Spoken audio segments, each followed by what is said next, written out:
missionaries, explorers, and anti-slavery advocates. Livingstone work in Africa opened up an estimated 1 million square miles of previously uncharted land. He also searched for the source of the Nile.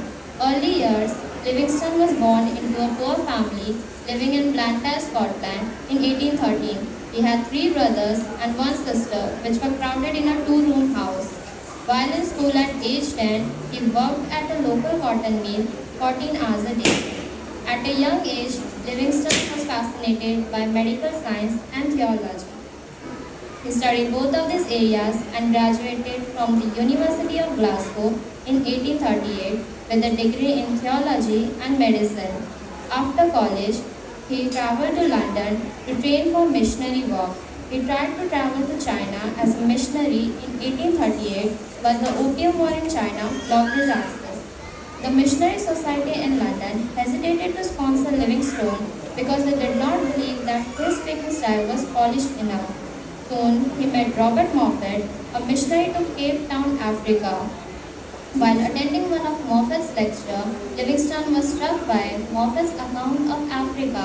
While speaking of Africa, Moffat stated that, "I have sometimes seen in the morning sun the smoke of 1,000 villages where no missionary has ever been." First experience in Africa. On December 8, 1840, Livingstone sailed for Africa, reached into the interior where Robert Moffat, missionary, was at work. It was Beckman territory. On his ways, he was pained to see the unkind treatment given to African tribals by Europeans. He freely mingled among those natives, healing their diseases and trying to show the love of God to those tortured by slavery. This way, he could overcome their hostility. Later, he reached to a place called Mombasa, where no white man ever reached. This place was infested with lions. One day, a wounded lion sprang out of bushes and attacked Dr. Livingstone, tore his flesh and broke his arm.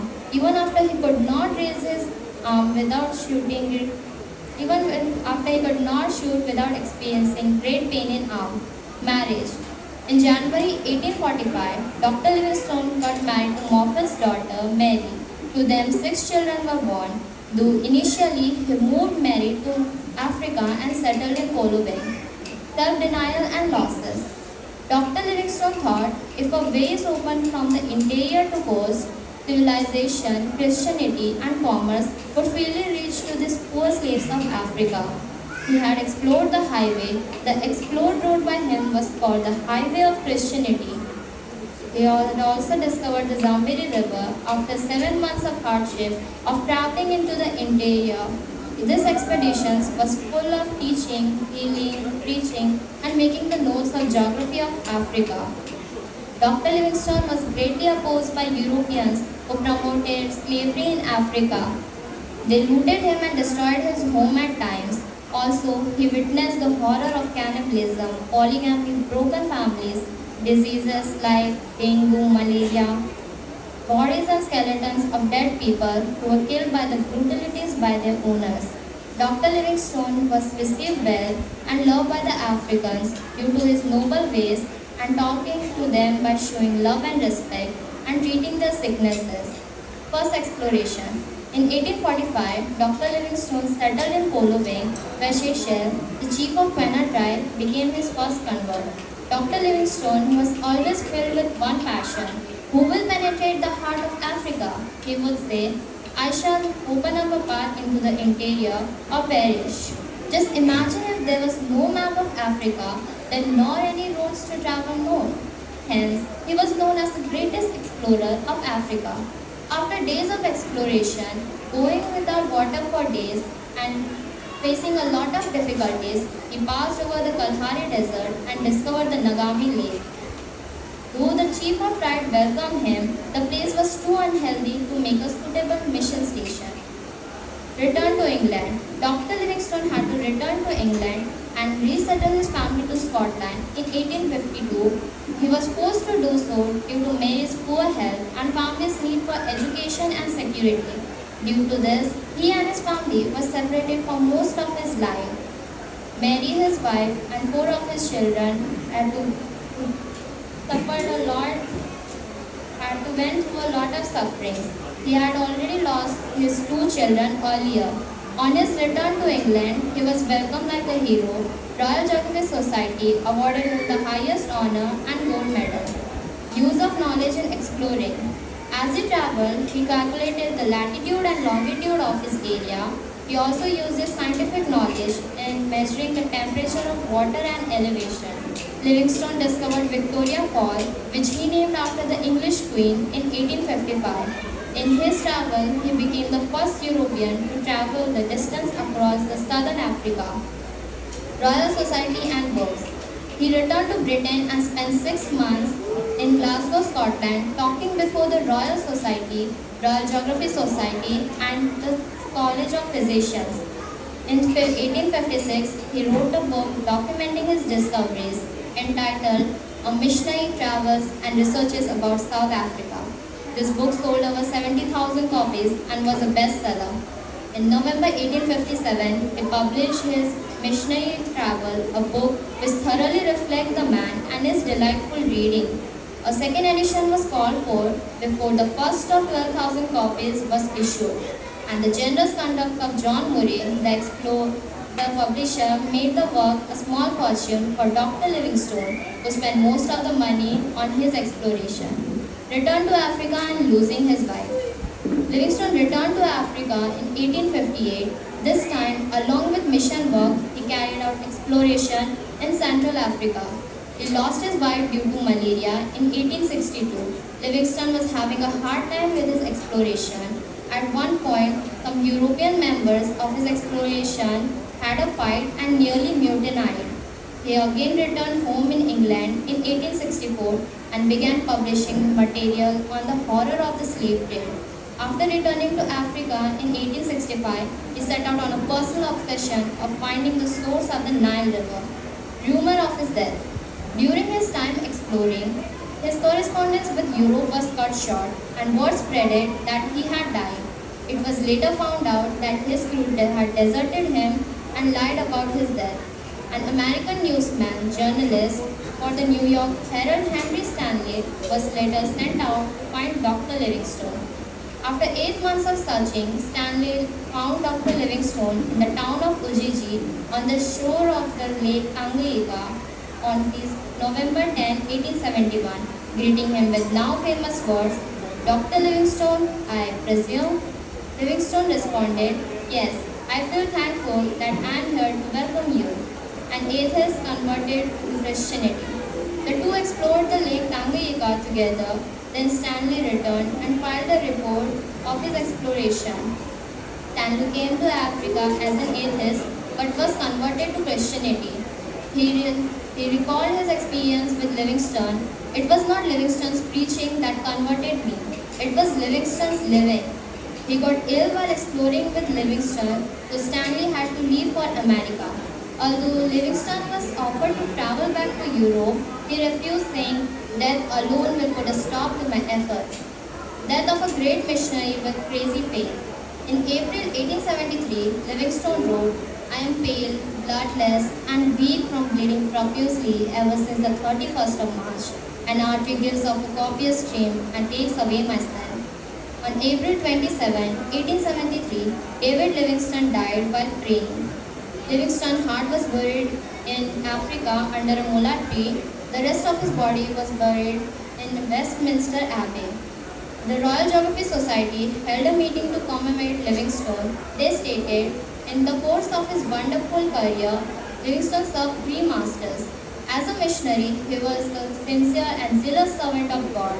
As an explorer, he was the indefatigable servant of science. As the denouncer of the slave trade, he was the fiery servant of humanity." Although among African tribal, Shechel, the chief of Quena tribe, was the only person converted by Livingstone, but Shechel remained faithful to Christianity and led missionaries to surrounding tribes as well as his tribes, converting entire tribes. The exploration done by Dr. Livingstone helped to map African countries like South Africa, Rwanda, Angola, Congo. Also, he made the West aware of evils of African slavery. Therefore, later many missionaries were inspired to go to Africa. Thank you.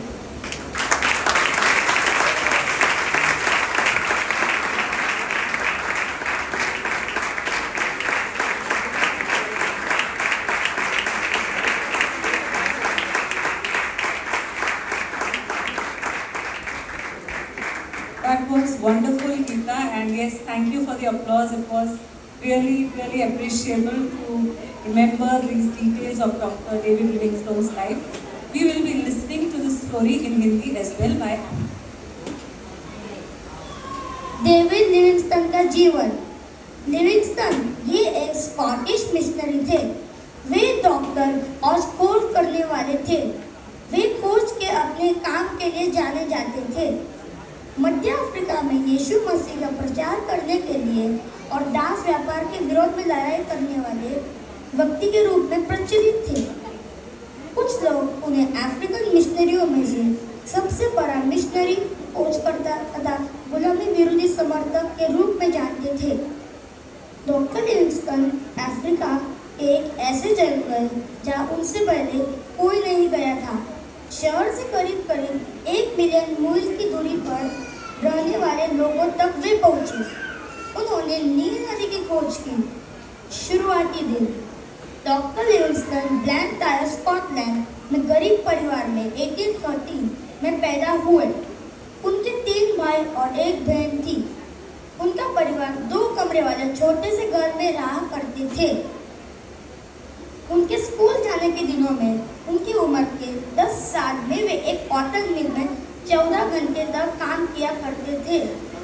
उनके young age में ही doctor Livingstone को medical science और धर्मशास्त्र के प्रति काफी लगाव होने लगा। उन्होंने दोनों विषयों पर ग्लासगो यूनिवर्सिटी से ग्रेजुएशन किया। 1838 में अपनी धर्मशास्त्र और मेडिकल की पढ़ाई खत्म होने के बाद वे लंदन गए कि मिशनरी काम सीख सके। 1838 में चाइना जाने की उनका सपना था, परंतु ओपियम वॉर के कारण वे वहां नहीं जा पाए। लंदन की मिशनरी सोसाइटी ने डॉक्टर लिविंगस्टन को स्पॉन्सर करने के लिए कतराने लगे। उन्हें लगता था कि लिविंगस्टन के बोलने की शैली इतनी खास नहीं है कि वे मिशनरी बने। उन्हीं दिनों में अफ्रीका के केप टाउन में उनकी मुलाकात रॉबर्ट मॉफेट से हुई, जो खुद एक मिशनरी थे। एक दिन रॉबर्ट मॉफेट का लेक्चर सुनते वक्त जब वे अफ्रीका के बारे में बता रहे थे, उन्होंने कहा, मैंने कभी कभी देखा है हजारों गांवों को धुएं में जहां आज तक कोई भी मिशनरी नहीं गया। और ये बात डॉक्टर लिविंगस्टन को छू गई। अफ्रीका में पहला अनुभव 8 दिसंबर 1840 में लिविंगस्टन अफ्रीका के घने से घने जगहों पर जहां रॉबर्ट मॉफेट मिशनरी काम कर रहे थे, यूरोपीय लोगों द्वारा अफ्रीकी आदिवासियों के साथ किए गए निर्दयी व्यवहार को देखकर उन्हें दुख भरा हुआ। वे अच्छी तरह से वहां के निवासियों से घुल मिल गए। उनकी बीमारियों को ठीक करना और गुलामी से सताए हुए लोगों के लिए परमेश्वर के प्यार को दिखाने की कोशिश करना। इस तरह से उन्होंने उनकी शत्रुता पर विजय हासिल की। बाद में वे मोबत्सा नामक जगह पहुंचे जहां कोई भी गोरा व्यक्ति कभी भी इस स्थान पर नहीं पहुंचा था, जहां सब तरह शेर ही शेर थी। एक दिन झाड़ू से निकला एक घायल शेर ने लिविंगस्टन पर हमला किया, उनका मांस काट दिया और उनका एक हाथ तोड़ दिया। उसके बाद जब भी वे गोली चलाने बंदूक उठाते, उन्हें बहुत दर्द होता। शादी जनवरी 1845 डॉक्टर लिविंगस्टन का विवाह मॉफेट्स की बेटी मेरी से हुआ। उन्हें 6 बच्चे हुए हैं। डॉक्टर लिविंगस्टन मैरी को लेकर अफ्रीका गए और वहां कैलेंडर में बस गए। खुद को त्यागना और नुकसान। डॉक्टर लिविंगस्टन ने सोचा, अगर कोई रास्ता घने जंगल से तट तक खोजा जाए तो महोत्सव, सामाजिक विकास और व्यावसायिक चीजें आसानी से इन अफ्रीका के गरीब गुलामों तक पहुंच पाएगी। इसलिए उन्होंने एक रास्ता खोज निकाला और उनके द्वारा खोजी गई सड़क को ईसाई धर्म का राजमार्ग कहा गया था। उन्होंने 7 महीने की कठिन परिश्रम के बाद जवीरी नदी की भूगोल खोज। उनका अभियान शिक्षण, उपचार, उपदेश और अफ्रीका के भूगोल के नोट बनाने से भरा हुआ था। उनका यूरोपियों द्वारा बहुत विरोध किया गया था, जिन्होंने अफ्रीका में दास व्यापार को बढ़ावा दिया था। उन्होंने डॉक्टर लिविंगस्टन को लूट लिया और कई बार उनके घर को तबाह कर दिया। इसके अलावा उन्होंने नरभक्षण जैसे भयानक बातें देखी, टूटे परिवार, मलेरिया, डेंगू जैसे बीमारियां, मृत लोगों के कंकाल जो उनके स्वामियों द्वारा क्रूरता से मारे गए थे। अफ्रीकियों द्वारा डॉक्टर लिविंगस्टन का अच्छी तरह से स्वागत किया गया। उनके नेक तरीके से काम करने, प्यार और सम्मान दिखाने और उनकी बीमारियों का इलाज करने के कारण अफ्रीकियों ने उन्हें अपना माना लिया था। इंग्लैंड लौटने पर उनका स्वागत एक हीरो जैसे हुआ। रॉयल ज्योग्राफिकल सोसाइटी ने उन्हें सर्वोच्च सम्मान और गोल्ड मेडल पदक से सम्मानित किया। उन्हें 1852 में परिवार को स्कॉटलैंड में फिर बसाना पड़ा। मेरी के खराब स्वास्थ्य और परिवार की सुरक्षा और शिक्षा की जरूरत के कारण उन्हें ऐसा करने के लिए मजबूर होना पड़ा। इस वजह से वह और परिवार जीवन भर एक दूसरे से अधिकतर समय अलग रहे। मेरी और 2 बच्चे की मृत्यु बहुत जल्दी हो गई। डॉक्टर लिविंगस्टन को बहुत दर्द और पीड़ा से गुजरना पड़ा। खोज के ज्ञान का उपयोग। यात्रा के दौरान उन्होंने अपने क्षेत्र के अध्ययन और देशांतर की गणना की। उन्होंने अपने वैज्ञानिक ज्ञान का उपयोग पानी के तापमान और ऊंचाई को नापने में भी किया। डॉक्टर लिविंगस्टन ने विक्टोरिया फॉल्स की खोज की, जिसका नाम उन्होंने 1855 में इंग्लिश क्वीन के नाम पर रखा। वह दक्षिण अफ्रीका में दूरी तय करने वाले यूरोपियन बने। रॉयल सोसाइटी और किताबें। वे ब्रिटेन में लौट आए और ग्लासगो, स्कॉटलैंड में 6 महीने बिताए। उन्होंने रॉयल ज्योग्राफिकल सोसाइटी और कॉलेज साइंस के सामने अपनी बातें रखी। 1856 में उन्होंने अपनी खोजों की दस्तावेजीकरण करते हुए एक पुस्तक लिखी, जिसका शीर्षक था दक्षिण अफ्रीका में मिशनरी यात्रा और शोधकर्ता। पुस्तक की 70,000 से अधिक प्रतियां बिकी और यह उस समय सबसे अधिक बिकने वाली पुस्तक थी। नवंबर 1857 में उन्होंने अपनी मिशनरी यात्राएं एक पुस्तक प्रकाशित की, जिसे पढ़कर लोगों का नजरिया बदल गया और लोगों ने उसकी बहुत सराहना की। पुस्तक का पहला एडिशन, जो कि 12,000 पुस्तक की खत्म होने के पहले ही दूसरे एडिशन की मांग की गई थी। जॉन मूरे, जो प्रकाशक थे, उन्होंने उनकी मदद की ताकि उन्हें आमदनी मिल पाए, क्योंकि डॉक्टर लिविंगस्टन अपना अधिकतर पैसा खोज करने में लगा देते थे। अफ्रीका में लौटना और पत्नी को खो देना। लिविंगस्टन 1858 में अफ्रीका में लौट आए। इस बार अपने मिशन के साथ काम करते करते मध्य अफ्रीका में खोज करना शुरू किया। उन्होंने 1862 में मलेरिया के कारण अपनी पत्नी को खो दिया। लिविंगस्टन को अपने खोज के समय काफ़ी कठिनाई का सामना करना पड़ा। उनकी खोज के दौरान यूरोपीय सदस्यों के बीच लड़ाइयाँ भी हुई थी और लोगों बगावत पर उतरे थे। वो फिर एक बार 1864 में अपने घर इंग्लैंड में लौट आए और दास्तों की भयानकता पर लिखना पढ़ना शुरू किया।